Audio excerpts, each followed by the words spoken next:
Greetings, I am Erin Patton, metaphysical master in a millennial age, and it is my life's purpose to guide you and organizations along an enlightened path. So I invite you to sit comfortably and tune in as I welcome you to the Meta Business Millennial, where we get the real conversations you won't get in the boardroom so that we understand this is exactly the path we need to be on in order to grow, evolve, and thrive.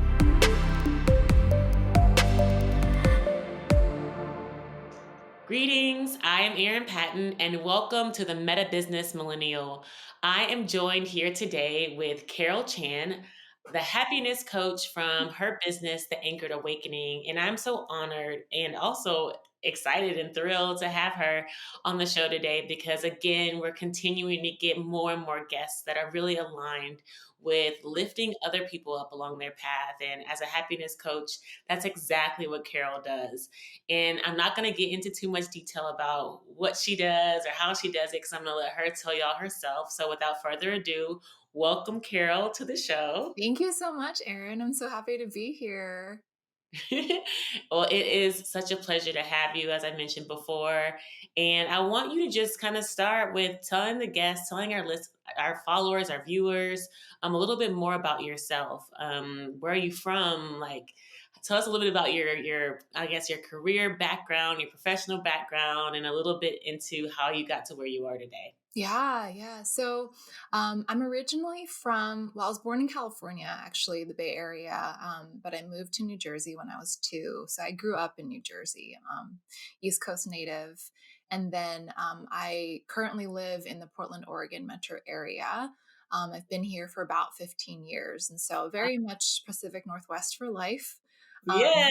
yeah, there's not much East Coast left in me, maybe a little bit of the driver. um, so in terms of my career, I actually was a therapist for 10 years. Wow. Um, and just made the switch into coaching from therapy just a couple months ago. And so there's a lot of what I do that is very much informed by a therapy background, very much informed by the mental health kind of clinical knowledge. I love it. Yeah, and that I think what always drove me in the therapy career was more actually of the metaphysical spiritual aspect of really helping people connect with something deeper, Mhm. getting to the heart of things, Mm. and really coming home to themselves.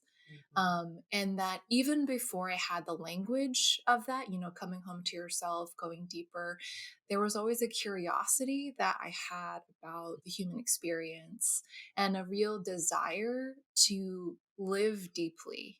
Yes. Yeah.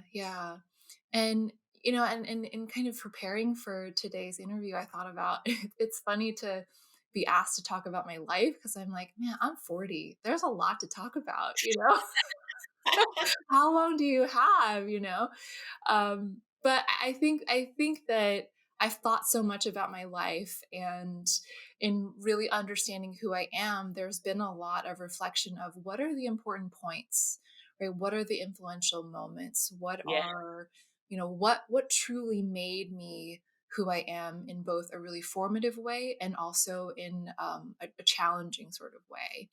Mm. Um, and so to kind of go back into my background, my parents are from Taiwan, Mhm. and they moved here to basically start a life and have a family. So I'm the child of Taiwanese immigrants.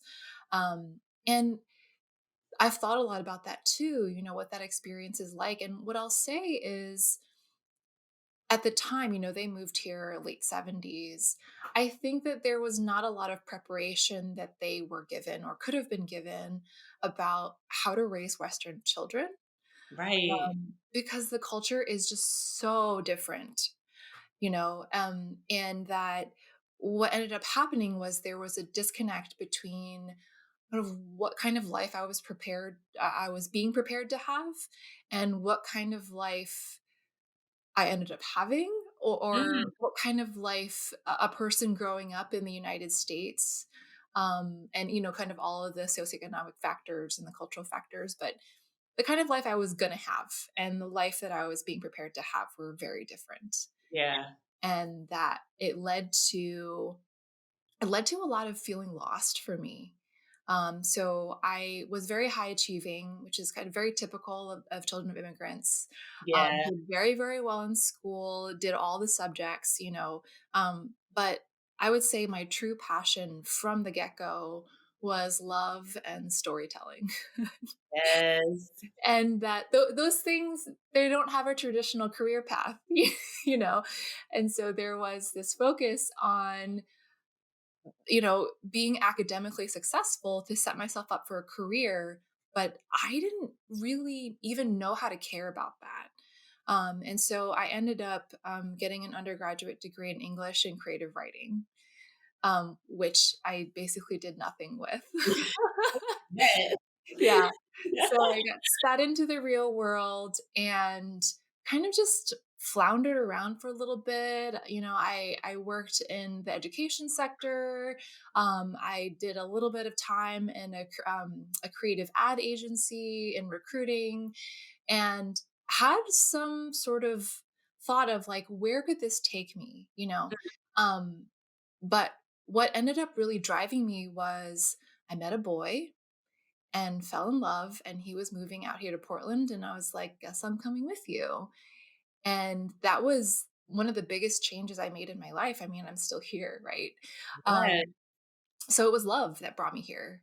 Mm. And then I was like, well, I still need to figure out my career, right? And just kind of through lots of experimentation and being unsure, sort of fell into therapy. So I started a graduate program in school counseling. Thought I really wanted to help kids with their emotional development. And in that experience, one of the courses I took was a clinical practicum with adults, Mm. one-on-one therapy. And I ended up really loving that more than any of the experiences I had working in schools. Oh, wow. Yeah, so at the very last minute, I changed my track and so I finished with a clinical mental health master's degree, and that's really, well, I guess I'm gonna be a therapist now. Yeah. Yeah, and so I graduated in 2013, and I would say that that's really like the beginning of the journey. Everything Mhm. had been leading up to it, like, it was like the preamble, you know? And then I launched into a career as a therapist, and just everything that snowballed from there was realizing, over time, how much I loved the spirit of therapy and how much I loved being witness to people in their pain and feeling like, I think the most meaningful part of having been a therapist and still, working with people as a coach is I get to be a part of someone's joy, right? Yes. Someone's discovery of joy. Mm. And I get invited into the most intimate parts of people's lives. Yes. And it's such an honor. And I really take that role very seriously. Yes, that's so beautiful. I love that you say that because I believe that's one aspect that we don't ever get to think about is that this is our inner, well, I think a lot of us think about it, like people are fearful of it. But on the other side, we're not thinking about it from the therapist perspective about how intimate that relationship is with whoever who's sitting in front of you in the moment. Mhm. And I also just want to express gratitude for you sharing your beautiful journey because first of all, you don't look 40, so congratulations. You Thank you. you look 10 years, I mean, you're like 10 years. I was like, "Oh, okay, she's like must be around 30." Like but you had a whole career before that, and so that's beautiful, and I feel like this resonates very deeply with a lot of our listeners, a lot of our viewers who are coming out of very traditional paths, Mhm. and even maybe considering, "Do I go into therapy versus becoming a coach or a spiritual teacher, a spiritual educator?" Because they all seem so synonymous these days. Mhm. And I want to get into that a little bit later, but I want to dig deeper into what drove you into that transition? Mhm.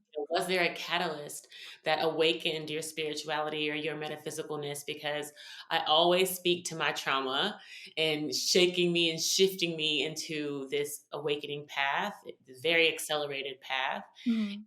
And I know for other people it looks different or it can also look traumatic. And was just wondering, what was it that for you, or when was it rather, when you decided, okay, I enjoy being in therapy and having this window into people's intimate lives, yet I feel like there could be more. Mhm. Mm. Yeah, yeah. And I think that's an excellent question that has for me has like 3 answers. Okay, I know them all. And I think it all belongs because so much of I think what constrains us is fear, right? And I would say a big theme of my life has been learning how to be fearless. Mhm. And, and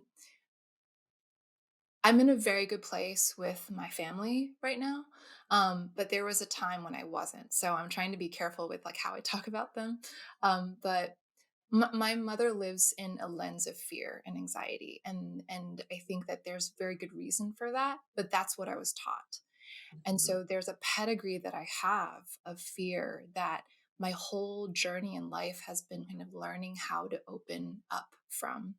Mhm. Um, and so the kind of very first catalyst that's very significant to me is there was a point where I had been in therapy for about 6 years, Mhm. my own therapy, and took it very seriously, right? Because I was always a very good student. Yes. Um, and and my focus had always been love. Like from for as long as I can remember, I always wanted to be married and I always wanted to be a mom. And I kept failing in relationships. So the relationship I moved here in crashed and burned fairly quickly.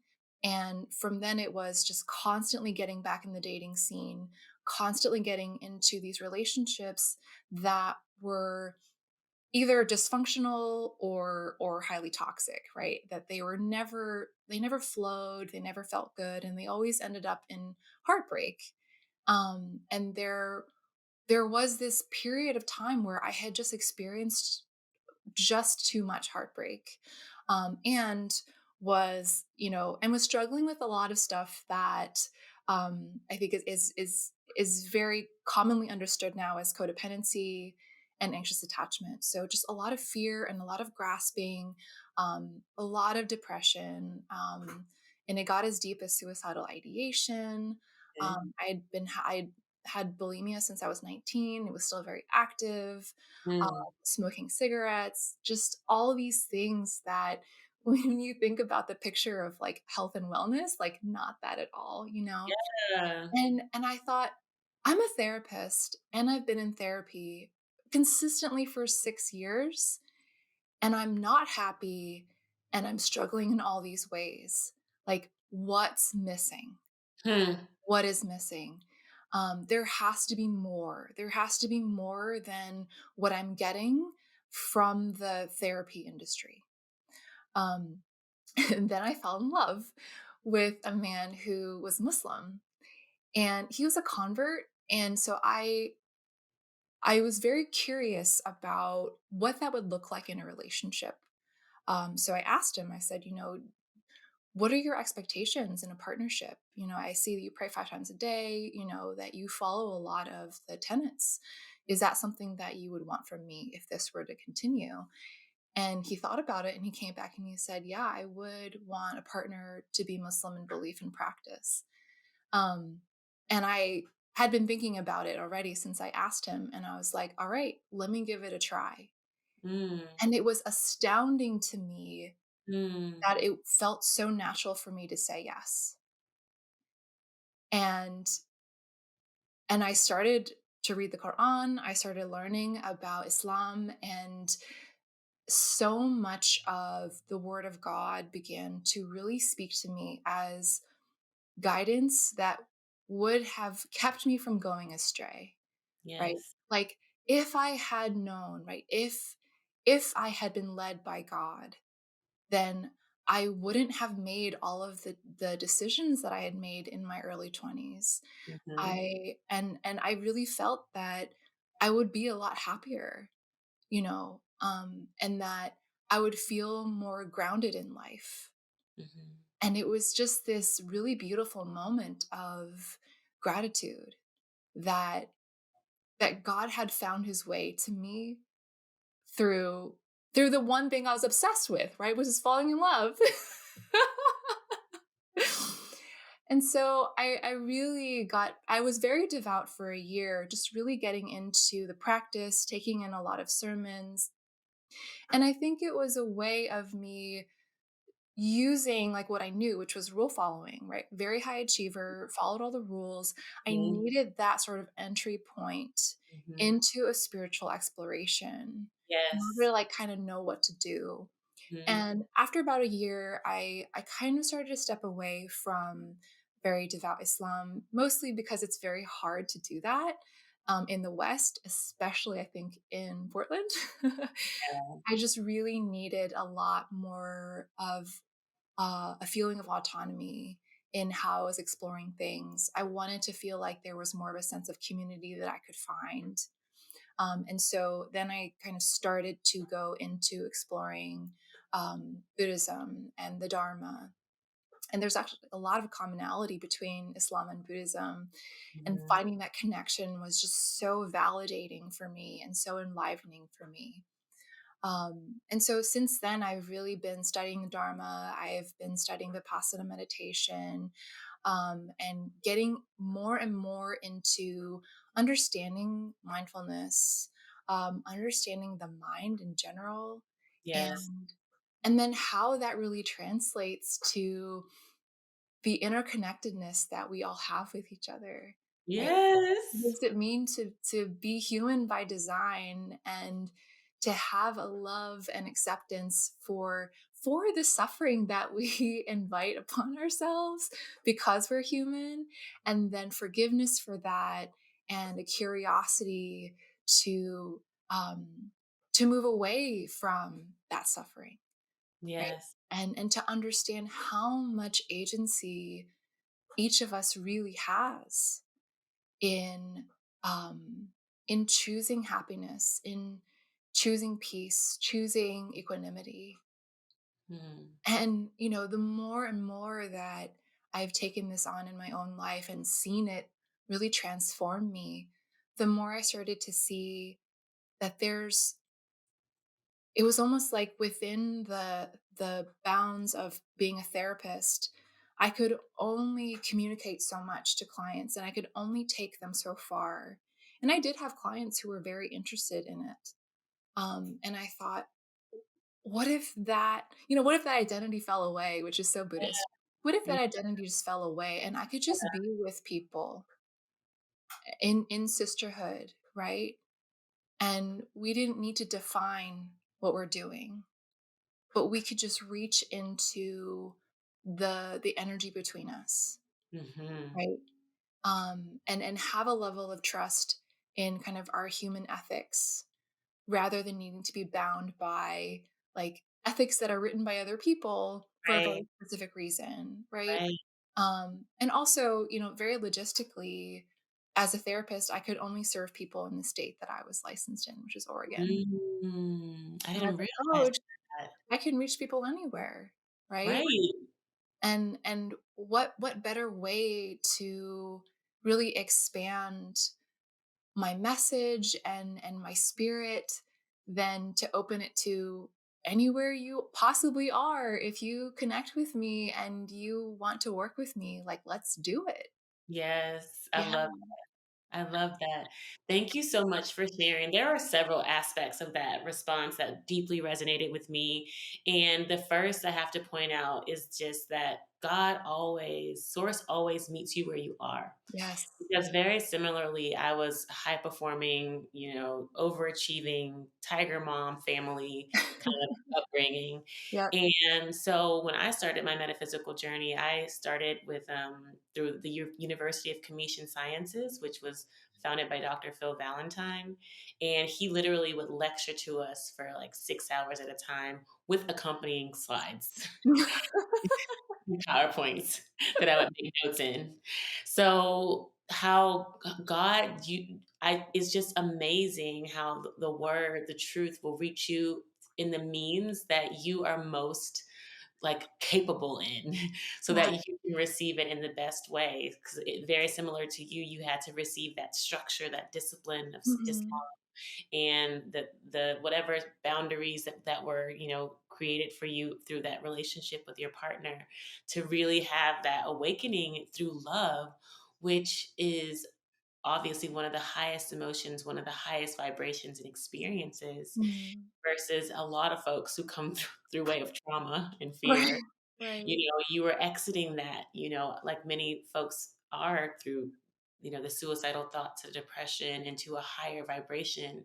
And, I just felt it. I felt all of that. And then, moving into the aspects around therapy and you being able to see the inherent restrictions, the inherent boundaries that really prevent not only you from servicing people, but the people who you're servicing, not enabling their full potential. Mhm. And I would like to continue on that path of Yeah. just exploring when you kind of broke that seal, if you will, and decided, okay, I want to transition fully out of this therapy vibe into something that's much more autonomous, to use your words. Yeah. Yeah. What did that look like? How did that transition shift happen? Because for a lot of our listeners, they need that check. They feel bound. We call them in business school golden handcuffs. Ah. You're getting that paycheck, benefits, so called. 401k, all of these things that you are really programmed to believe you need for your security, Mhm. and then you say, okay, I'm giving it all up now. I'm gonna just go out on my own. And for most people, they're like, hell no. Like, no, Aaron, no, I can side hustle, da, da, da, da, da. But really that leap, that the risk taking is where all the magic happens. And I would love to Right. kind of hear, and I'm sure others want to hear, like, how did that feel for you? What did it look like? That big transition. Yeah, yeah. Well, I sat on it for a long time. Well, I've been in private practice as a therapist since 2015. So being self-employed was not new to me. I Mhm, can't tell you what gave me the courage to do that other than working as a therapist at a mental health agency is the most soul-crushing thing mhm, one could do. And so it was like desperation, right? But so and I think there's a lot of kind of underlying fate in there too. But I'd been self-employed, and so that was not new to me. However, there's a relative security in being self-employed as a therapist because you can bill insurance. People understand what therapy is. There's a yeah, context for yeah, it, and so the turning point for truly really seeing coaching as not only a possibility but like the next thing was a couple years ago. I had kind of like the next meltdown. So I didn't stay with the Muslim man. We broke up actually shortly after I started exploring Islam, and after that I got into a relationship with a very spiritual man who I absolutely just thought, you are the one. Like you are so grounded. You are so far beyond where I'm at. I can always learn from you. And I just felt it. I just knew that he was special, and was very, just very committed to the relationship, learned how to trust a lot in that relationship. And then a couple of years ago, he broke up with me, and it was soul crushing. It was devastating. And I was so confused because I knew this man was a good man. I knew that he was a very wise man. And I couldn't understand why he was breaking up with me. Right? He was saying the words, but I wasn't understanding the spirit behind the words. But I mm, trusted him enough to know that there was something I needed to learn there. mm, And but at the same time, I was 38. I thought I have nothing, right? Like all the gratitude practice in the world was not helping me at mhm, all. Mhm. I had lost him, and being with him had meant that I had let go of the dream of being a mother because he was done having children. And I was so sure that he was the right person for me that I released that dream. Mm. And losing him, wow, I've lost him, I've lost the dream. Um, the idea of trying to find a new relationship through which to have a baby at 38 just felt wrong. It felt like that's not what my soul is needing, right? Mm. But then what do I have left? And I had this career as a therapist, right? And I was like, I don't even care. I what is happening, you know? And Mhm. that was the last time I really sank into a deep depression, you know, like suicidal thoughts coming back, like there was no hope. And again, like dug really deep. There has to be more than this. How do I come back from this? And it really opened me to this next layer of honoring my core self, right? And this core self was really my divine feminine. Mhm. And realizing how, and I, you know, I've always identified as a woman. I've always enjoyed like girly things, right? I've always had long hair, like all the things, right? Yeah. Um, and yet realizing that there were so many ways that I had not been honoring that part of me. And I Mhm. had not been allowing my wise feminine, my higher self to guide me. I wasn't listening to her. I was so disconnected from her. And I was still bulimic and still smoking cigarettes. Mhm. And I thought, I've got to get on the right track here. I have to find this elusive happiness, right? What is the answer? And really started to connect with my inner child, right? The little girl in me, the inner teenager in me, right? This girl who just felt so much not like a girl, who was so confused, who was overweight, who hated herself, right? Really connecting with her with love and compassion, and then allowing my higher self to come in and say, "You have got this. You know, Yes. you are beautiful. You're fighting your way through this." And you know, she's on the other side of it, right? And so she's saying, "You will get there. I'm with you. I'm holding you." And it was such a transformational experience. And I I thought, "Wow, I've never loved myself like this." And what what a beautiful feeling. And there's no way I can help people do this in the constraints of therapy. There's just no way, Mhm. right?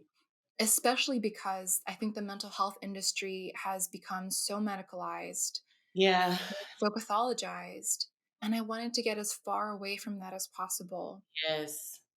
And so I thought, it's time, right? Mm.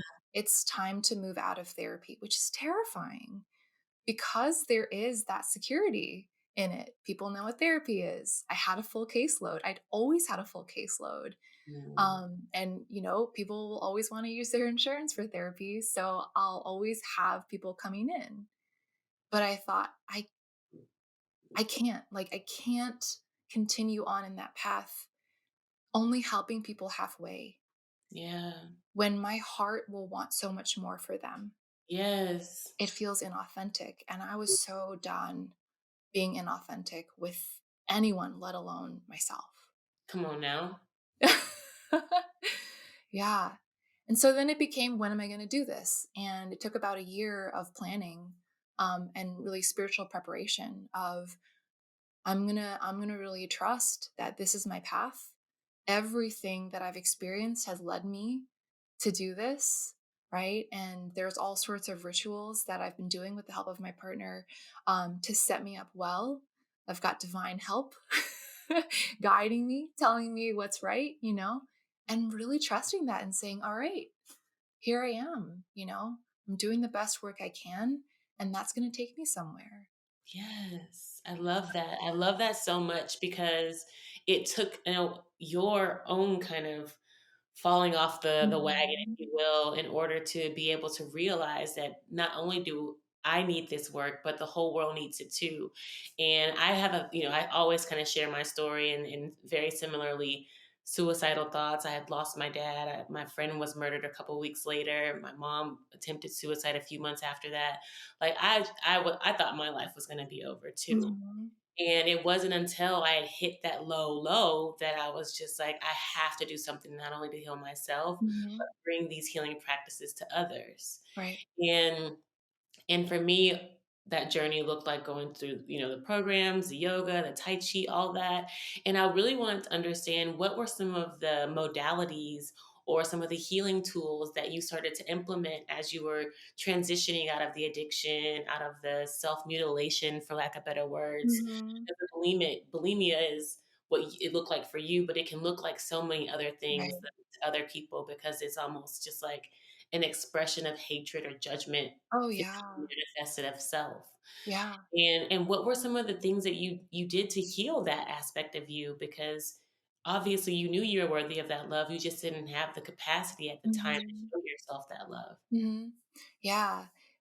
Meditation was huge. Mhm. That summer, I stopped watching TV. Good. um, and started meditating, and I would meditate over an hour a night, and it was no matter what, right? No matter how tired I was, no matter how late it was, there was, I'm gonna do this, and it doesn't matter if I fall asleep while I do it, right? So meditation was the practice, and the kind of mindset was very much um, loving of the self, right? Mhm. Self-compassion. So have you heard of RAIN? No, I haven't. How do you spell that for our listeners? RAIN, like Okay. rain. Like the rain, okay. Yeah, it's a mindfulness compassion meditation practice. It stands for recognize, allow, investigate, and nurture. Recognize, allow, investigate, and nurture. Mhm. And so you go through these 4 steps. And it's usually about some turmoil, right? Some inner conflict, or maybe some conflict you're having with someone else. Just something that the question that you can kind of ask yourself um, to land on what you're going to work on is what's between me and well-being, right? And whatever it is, then you can work with it. And so there's recognizing, really kind of naming it, and then allowing, saying this belongs, instead of pushing it away, instead of avoiding or distracting, right?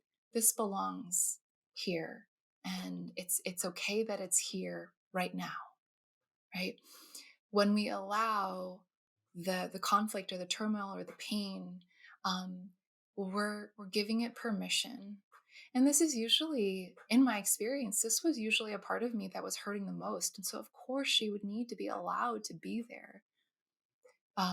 And with the allowing, then you can turn into, let me investigate, let me get a little bit deeper. Let me ask this part of me, what do you really need? Hmm. What do you most need? Or what hurts the most? Hmm. And usually it comes to landing on a real ouch. Once you get to the ouch, there's a moment that really gets you, because we all have that deep self love. No matter how disconnected we are from it, it's there. If you investigate to the point where you land on it, the ouch, it activates that self love. I don't want myself to be feeling this. Wow. And then nurture is you call on either your high self or another being, right? It could be someone who actually exists in your life, an energetic being, or it could be a deity. You call on them to give that part of you the nurturing that it most needs. Hmm. So I did this. I did this over and over and over, sometimes multiple times a day. It's how I quit smoking. Really asking myself, what are you needing the most when you have these cravings? Right? Hmm. And to get to this place where I really uncovered that those were the moments when I felt no one in the world cares about me. And so if no one in the world cares about me, then I can just kill myself, right? Yeah. Yeah. And so what do I need the most? I need to know that I am deeply cared for. Yes. And how can I show up in that way? Mhm. Right. And so I would say rain is the number one most transformative practice that I have done. And you have to do it again and again, right? But ultimately, when it becomes a practice, there's almost a joy that you can get from it because you get that nurturing. Yes. And then there's a step, like the extra step is after the rain, where you stop all the doing and you just kind of marinate in it. It's kind of like after an actual rain, you get to smell Mhm. that in the air. There's a calm, right? After the rain. And that's when that joy gets to settle in, that real feeling of being held. Mm. Yeah. I love that. And I hope that resonates deeply with someone who's listening today or watching us on Mhm. the podcast, because I've spoken a lot to this, a very similar practice. Well, I call it notice, name, and nurture. Mhm. And so it's the 3 N's, Yeah. but it's very similar practice in which you have to really see what you're going through and to the point of like allow it, investigate, go deep into it to name what it is inside of you that's creating this pain and then nurturing it. Mhm. And it's in the nurturing where I feel like a lot of people get tripped up because they're like, Mhm. okay, do I go get a massage?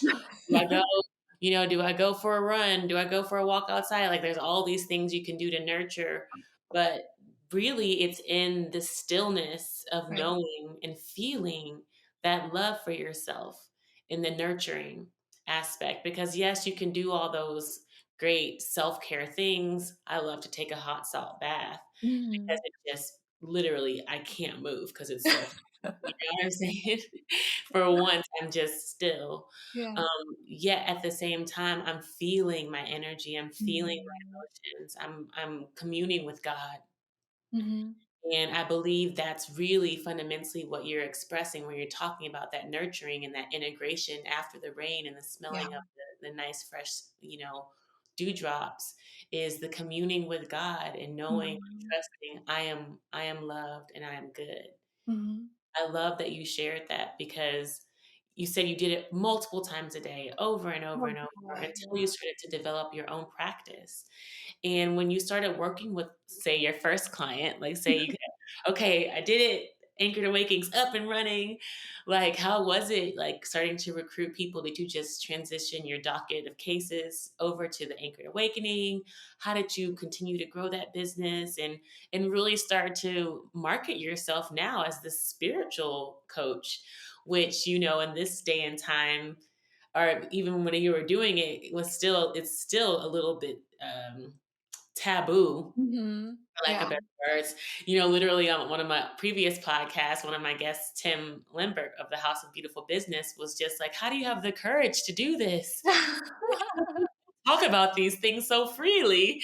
And I'm just like, if I don't do this, I would be dead. Okay. Like Right, I yeah. wouldn't be here if I did this. If I didn't do this. So really Yeah. talk about that path for you and the recruiting, the marketing, and really the courage it takes to really stand on this. Yeah. Well, you know what? I think when you really feel it, the courage is already there, you Mhm, know? I've always said, as a therapist even, I live my work, mm, and I think that's what made me such a good therapist, mhm, was that I truly believe in everything that I was saying, which is also why I had to leave. But I everything that I've ever helped clients through, I've done it myself, right? mhm, And that really informed the kind of clients I would take. So I wouldn't want to work with someone who was going through something I didn't understand on some soul level, right? I'd say there's someone better fit for you, right? And that way that the people that I really join with, I know that I can connect with. And so the sort of the sort of messaging that I'm developing in Anchored Awakening, it is interesting because I do think that there's still a stigma to it, and I did think about that. And I also have a lot of faith in my ability to communicate spiritually, right? Like energetically. I mm. think, and that's why a really important part of my growth in marketing is podcasts, because I think I most come alive when I'm talking. Yeah. one-on-one with someone. Yeah. And what better way to allow others to see that than to have conversations with people that other people could witness, right? Yes. Yeah, I would say when I've been able to engage in these more metaphysical practices with clients, there's there's such um, there's such emotion that we get to share, right? Especially as a therapist, we were virtual for so long Yeah. because it's considered healthcare. And Yeah. as a coach, I've started to see people in person. About Yeah. half of my therapy caseload decided to join me in coaching. Okay. And so there are people who I'd been working with virtually and I'd never met in person. And so for the first time, we were like sharing that interpersonal energy and doing rain with someone, guiding them through that practice. There's just such heart there that I I don't even know if it's as comparable to a lot of other therapy modalities because it's Mhm. not just talking, right? A lot of talk therapy is talking, Yeah. and that there are a lot of other ways of showing up in therapy. I want to honor that that are they're very healing. But to dip even further into, joining with someone or even taking on that nurturing energy for them, Mhm. right? When they get to the end, and you're right, people really struggle with it, Yeah. especially if they were never nurtured in that way as children. Yes. They don't have a basis for it, they don't have context for it. Yes. And what I've noticed is that, and I definitely experience this too myself, is that when you get to the end, you kind of freeze up like, oh, well, what's coming at me, or Mm. I don't trust this Right. nurturing coming at That's me. the part. Yep. And so, what I have really been able to do with clients is to say, will you allow me to nurture you? Can I offer some of this love for you? To Mhm. give them that context, and the nurturing statements, they tend to be quite simple. There are things like, I'm here for you. I'm not going anywhere. Mhm. I love you. Mhm. You're safe with me. Mhm. They're so simple and they're so powerful because if you've never heard that or felt that from someone in your life, that part of you just breaks open. Yes. Yeah. Yes. And I talk a lot through this energetically through our chakra system because I feel like Mhm. that's essentially where a lot of us have experienced the most trauma is in our root and our sacral energies. And Mhm. that's exactly what you're speaking to when you're talking about, I am safe with you, I'm here with you. All of these phrases and I guess emotions that we haven't quite felt in an honorable way, in a high Yeah. way. Yeah. Frankly, because when we're thinking back to just the trajectory of consciousness on our planet, this is not especially how our parents were raised. My Mhm. parents are African American, but very similar to an immigrant story because they were coming out of vast poverty and enslavement, if you will, of many sorts systemically, and in trying to find their way in this new paradigm that Yeah. allowed for them to do more, if you will, Mhm. and most of the time, none of it felt safe for Right. them. I'm sure to how your mom felt. She's always feeling like she's fighting for her life or fighting for, everything because that was just what was required of her at that, day and time. Mhm. And so when we're raised around this energy, this essentially becomes our baseline existence. Mhm. And so Right. when we're working with ourselves first, of course, and then with others, we have to understand like this is where we came from and understanding in that nurturing part to have that grace with ourselves too, because even for me, like I'm 38, so I'm kind of going through another kind of deep wave too of challenges Mhm. also with my family. And I'm having to remind myself very gracefully how well I'm doing, Yeah. just and it's what I have like 4 degrees, 2 masters from Harvard. Like I have incredible career. I've done all these great things, yet there's still that inkling of not inkling, I would say there's still a lot of self-judgment there. Mm. A lot of, "Am I doing enough? Am I doing it well? Am I doing it right?" And it's just like, if there's anybody on the planet that's equipped enough to do shit, Aaron, it could be you. It could be you. Like, damn it. Like, what? Yeah, Like, exactly. everybody else can see this. You can't see this. And but at the end of the day, that's that root energy that continuously needs to be Mm. grounded, continuously Mhm. needs to be earthened because we've been ripped out of the roots.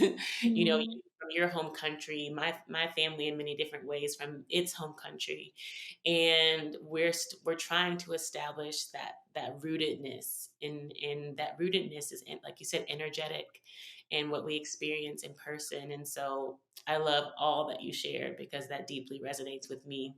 Good, I'm so glad. Yeah. Yeah, and then just moving a little bit more into kind of just like, what, this integration looks like with you and your people. Like, do you have, I mean, of course, you have to be mindful of what you share about your people, but in terms of how going from therapy to now this more integrated practice has benefited folks who you've worked with, can you speak to any, like, milestones or success stories or things that really have affirmed, rather, that you are on the right path with this Anchored Awakening journey? Yeah, yeah. And it's interesting because the coaching is so new, like the official coaching is so new. But Mhm, I would say as soon as I kind of had that own awakening of my own, I mhm, started to integrate a lot of as much as I could into my therapy practice mhm, anyway, because I thought, you know what? It's such a disservice if I don't share this with you, if I don't show up fully as me with you, my clients.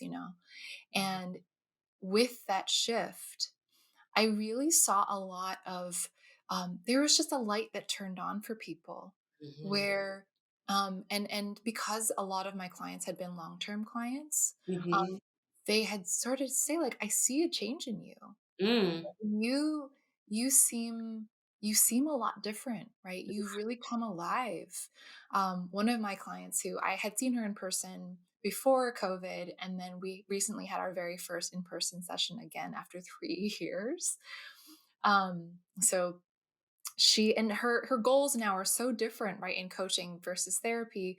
But she said, I feel like you are so much of who you are now with us. okay, okay, Where and I can feel that too.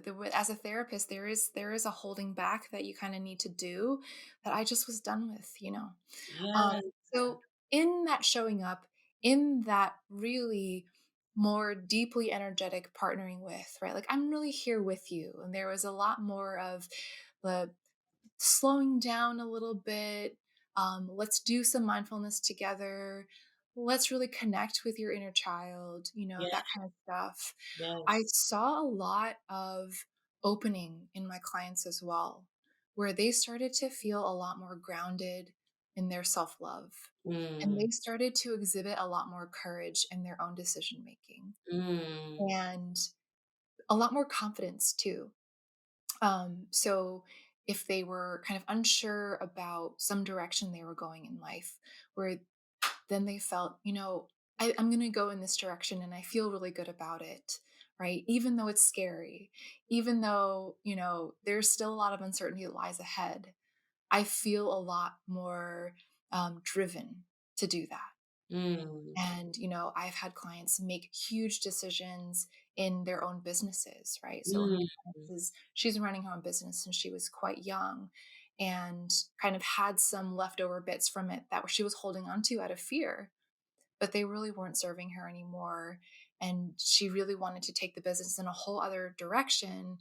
And what was holding her back was, what if I fail? You know? And the more she listened to herself and checked in with her intuition, the more she was like, I'm not going to fail. Like what you were saying, I'm not going to fail. I've built this business from the ground up. I'm not going to fail. I know yeah, how to work hard. I know how to hustle. This yeah, is meaningful to me. And so I'm going to let this piece go. I'm going to let some people down, which is terrifying to her, right? I'm going to let some people down and trust that they will be okay and that I will be okay. And it's been so inspiring to watch her grow, and such an honor to know that her growth has been alongside me, right? That like I there's no other feeling in the world like that. Mm. That's so beautiful because you said y'all are doing it together. Yeah. So you just said you started this a few months ago, Yeah. and then now you're seeing someone who just in a short few months has been able to really accelerate their life path because of you, Mhm. because of you, and Yeah. what you inspire within yourself, and that's really reflected upon them. Because that's all Mhm. it is we're just reflectors of each other, and that Right. just really it kinda gave me goosebumps too, so I had to close my eyes at one point because I was like, "This is, like, speaking to my soul." And it really is because, the hardest part about this work is the ripple effects. Mhm. And we're just conditioned oftentimes to be people pleasers, to make everyone happy, and Mhm. the only measure of success is if everyone's happy with you. Yep. And unfortunately in life, that is just not going to be the case. Actually, it's never the case, because of the world of duality that we live in, frankly. And I love how you acknowledged very, directly that I may let some people down along this journey. Some people may Mhm. not be happy with some of these decisions. And not only may they be happy, but they may talk shit about me. They may throw shit at Mhm. me. They may Yeah. take me to court. There may be a lot of ramifications from this shift, okay? Mhm. All of the which I'm going through and have gone through, okay? And so this is what that hero's journey looks like, if you Mhm. will, or heiress, God journey, goddess journey, is that it takes shaking shit up to Yeah. really get the results of your dreams.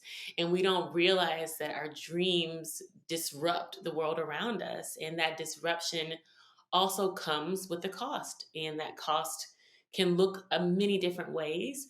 But I can assure you, from my own experience and to all that folks that are listening, that you will triumph. You will come out triumphant, whatever it looks like, or however harsh it looks, however scary it looks, because you're walking with God now. Mhm. And when you're walking with Allah, with God, with Source, with the universe, the multiverse, the spirit guides, the archangels, you are fiercely protected. Yeah. Yeah. Thank you for saying that. Hmm. Yeah, thank you for that affirmation. Yes, because of what I experienced personally, like you said earlier, like you can only speak from your own personal experiences and your own personal journey. And frankly, that's how I move. And no matter how many degrees I get or certifications, it really pales in comparison to my life's experiences. Mhm. Because my favorite teacher, Abraham Hicks, Esther Hicks, a lot of folks love her. Yeah. She always says that words don't teach. And as much as I used to listen to her words, she's absolutely right, because it's with not without the experience that we can actually grow and evolve. So Mhm. we really have to move with these experiences. And so, yeah, I would love to kind of get into a little bit more around, kind of where you see Anchored Awakening going. Like if we could just have a visioning moment right now, Yeah. since you just started. I did not realize that. And we kind of met in this podcast group where we're all kind of like swapping and growing with each other Mhm. and learning with each other. If you could look like, let's say 3 to 5 years down the road, like where would you love to see your work? I would love to be reaching way more people than I'm reaching right now, right? And so right now I'm sticking with one-on-one coaching, and I think there's always going to be a part of me that really wants to do that. There's something about that energetic connection. There's something about really knowing and honoring another person's story, and at the same time, I'm only one person. Yeah. um, and that I think that there's something really powerful about kind of spreading a message and being able to just know that there's a connection that can be made out there, right? Um, And so eventually, I would really like to be able to offer online courses, still in the vein of happiness. And there's also a program that I have around dating, um, Mm, so happiness and love. yeah. Um, two of the things that I struggle with the most in my life, and that at this point in my life, I'm very well grounded in. And so I really just want to be able to help other women to to really get on that journey for themselves as well. So I'm looking at writing out some online courses for that, maybe leading some workshops. It would be really cool to be able to do some retreats so I can meet people in person and we can have these intensives and get really experiential, right? And also share stories and really commune in sisterhood. That would be amazing. Mm, Um, and at some point, I also think that I would love to have my own podcast, where I either have someone that I talk with all the time, like so a shared podcast with someone else, or where I invite guests on as well, mhm. and really just start to share in all of this energy that we're all walking into, right? Because there is so much out there. And I think a lot of us have, we have our unique experiences, but we're also so connected in them. There's such um there's such a shared humanness in Yes, that, yes, right? And and I feel this whenever I have conversations like this, right? I just feel so high, And yes, can we keep doing that? And could we create more and more opportunities for us to really get spiritually high? In just sharing and connecting and knowing, right? Knowing that you're out there, knowing your journey, knowing your story, right? And how many of us are there out there? How many people can I touch with this? yes. Really my goal. Okay, let's touch and agree with Carol. Let's touch and agree with Carol on that vision because that's a beautiful, beautiful vision, and I can see it all for you. And it's already done. Mhm. It's already done. Yeah. So, we're wrapping up here. I would love for our listeners and viewers to be able to tap in with you, whether for sessions or to learn more about, your offerings, especially as it relates to the happiness and the coaching. So, what are some things that you're offering now, if you have any openings, and then how they can get in touch with you? Yeah, I do have openings right now. So I have two programs. One is happiness. It's called "Say Yes to the Life You Want," and it really walks you through the first phase is really diving into asking yourself that authentic question. What do you really want? Not like what do you want out here, but like what does your heart and soul really want? What is your true core self driving you to do, right? And once we have that answered, then we walk through the domains of self and work and career, and then relationships and community, to really see how can you best live by those values that really are you. And that's really the key to happiness. Mhm. Right? Yes. um, yeah, so that's one of the programs. The other one is a dating program, and it's called Date Smart Find Love. And it's a lot more tactical in that it's really looking at the struggles that women have, in the space of dating men, and how much we've been led to go wrong there. Mhm. And really asking the question of like, what does love really mean, right? What sort of relationship is truly going to balance you? And then how do you look for that? Mhm. How do you filter out who's not going to give you that? And a lot of those answers can be very surprising, Mhm. and counter to a lot of the messaging that we've gotten about love relationships. Interesting. Yeah, so there's definitely a very deep, kind of spiritual knowing of self component to both these programs. And how people can find out more about them is through my website. It's anchoredawakening.com. They can also follow me on Instagram. It's Anchored Awakening, where I share lots of information about mental health, kind of based from my experience as a therapist, and really trying to point out where some of the information on social media about mental health maybe isn't quite accurate. Yeah. Yeah, yeah. So I really want to let people know what I'm about and the things that, like, basically what I'm going to use, and what approach I have when I work with you. These are Yeah. all the things that I'm sharing on the Instagram. I'm about to go into, I'll probably spend another week or so on like happiness tips, just as a way of like giving people some information, things they can practice easily. And so it's a lot of like, you can take this and have it because I want to help you. And if you want to go deeper, get in touch with me and we can really start working together. Yes. Thank Yeah. you so much, Carol. I am just sending you so much light Thank you so for your much. journey and continuing to grow your practice because we need more of you out here. We need you. We need Thank you. you. Thank you The so world much. needs you. And for all of those who are listening and maybe watching for the first time, I am Erin Patton again, and you can find me and follow me on social media at I am Erin Patton, Instagram, LinkedIn, Facebook, and also you can check out more resources for the Meta Business Millennial and the Meta Business World at themetabusiness.world. And of course, continue to follow the Meta Business Millennial podcast. We will have more episodes for you soon. And until then, much love and peace. Did you really love this episode of the Meta Business Millennial podcast? Well, I am honored, and I appreciate you subscribing, leaving a review, and sharing it with your friends, because your feedback allows us to co-create more enlightened conversations. And if you're interested in growing your soul now, head over to my website, erinpatton.com, to find all the show notes, links, and free resources to get your energy activated today. In the meantime, stay bright, my friends. Much love and light. Peace.